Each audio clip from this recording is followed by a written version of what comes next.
Today's video sponsor is LastPass. LastPass is an online tool which remembers each password for the applications you would use on a daily basis. If you love shopping online, LastPass provides auto form fill sections for card information as well. When you go to log into your desired application, LastPass provides auto fill options, so there is no need to remember your password. All your information is kept secret from LastPass themselves, as it is not sent to their servers. And the best part is, it is completely free. If you would like to upgrade to a premium plan for just $2 a month, you will get access to special perks. To find out more about LastPass, visit the links in the video description.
G'day guys, welcome back to another PC build video, this time in the Thermaltake View 71 Snow Edition case. Of course, some brand new Thermaltake Ring Trio fans which are inside. This time I also set it to white. I know you guys wanted something other than RGB, so I was very much so happy to do that. So we've gone for a red, white and grey themed PC, and I will be telling you guys the specs. But firstly, I want to let you guys know that all of these specs will be in the description in case you guys are interested. They are Amazon affiliate links. Consider supporting us if you do decide to go on Amazon and buy anything. And if you did want to check out those specs, of course, you can go ahead and use our affiliate links to go to Amazon, have a look at them there. Today, a bit of a different style loop. Instead of going from CPU straight to GPU, we've gone from pump to GPU to radiator to CPU. So the CPU is getting the very cool air. Not that it's really going to make a difference in the system anyway, because the liquid over the whole system doesn't even vary, more than 1 degree. So we decided to change it up a bit anyway to try and get those sort of parallel tubes running back and forth throughout the system and to fill up a lot more space. Inside the system, the motherboard, we have the Asus ROG Strix Z390 Gaming E motherboard paired with an Intel 9600K CPU. For the memory, we do have G.Skill Trident Z RGB, and of course we did try and set it to white, but unfortunately the Asus Aura software doesn't have a pure white, it's more of a blue tinge, so that's why the RAM and the motherboard look a tiny bit blue. That is the closest to white we could get, and it still looks good anyway, a nice clean look for the system. For the water cooling, we did use Thermaltake, and we have some white fittings and some black fittings. This, after all, is a white, black, red, and grey themed PC, so we wanted to try and incorporate that into the loop as well. And of course, the red just makes it pop that much more, which is why we went for the red coolant. For the M.2 storage, we did go with Corsair's M.2 SSD. Fast read and write speeds, and really it's all we needed for a display PC. For our graphics, we didn't really have much choice. The other two PCs have our other two spare graphics cards with water blocks, so we are down a GTX 1080, we're down a Vega 64. The only thing we had left was a GTX 970 from MSI. That is inside the build. It's only a display build anyway, guys, so it's not going to be used for any purpose other than this video. It will be pulled apart in roughly 2 days to a week's time. The power supply cover and that back panel there, that's all custom acrylic. We spent ages coming up with the design for this. It's a 3-layer design with, of course, the white power supply shroud, and then we have the red design on top of that. And then what we had to do was make the shapes a bit wider so that you could see the red poking through, and then we put the grey design on top of that. And that's what sort of gave it that bit of an abstract sort of pattern running along the power supply shroud and that back panel there. Speaking of the power supply, we do have a Thermaltake 850 watt RGB power supply. Unfortunately, we cannot see the RGB, but we did want to go Thermaltake because we're using everything else Thermaltake, so it made sense for us to use their power supply as well. And cooling the CPU, we do have the Thermaltake Pacific W4 water block. They've actually got a W5 out now, I believe. I think it has like a built-in temperature sensor or something like that. So we're going to have to get our hands on one of those and perhaps do a build very soon with that. Anyway, guys, that's all I've got for you guys today. I hope you all enjoyed the build. As you guys know, a lot of our builds don't have heaps high-end specs, or some of them have really high-end specs and then a low CPU or a low graphics card or something like that. These are all display builds, so they're not my personal rig and they're not going to be used for anything. My personal rig has good performance and looks, so that's not really what my channel is about. It's about the looks of the PC, but we will try and start to go for more budget builds and bring performance into it and perhaps do some benchmarks. So let me know down below if you guys do want to see benchmarks of the PCs, because we're quite happy to do that, even if it's another video, so these videos don't get dragged out too long.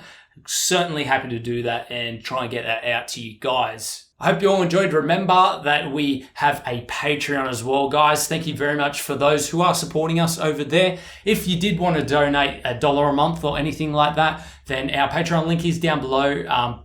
Thank you very much ahead of time for the support if you do decide to do that. And guys, got plenty more videos on the channel just like this one. Lots of custom PCs, reviews, modding tutorials, water cooling guides, reviews, already said reviews, just Just check it out, guys. We've got heaps. Anyway, we'll see you guys in the next one.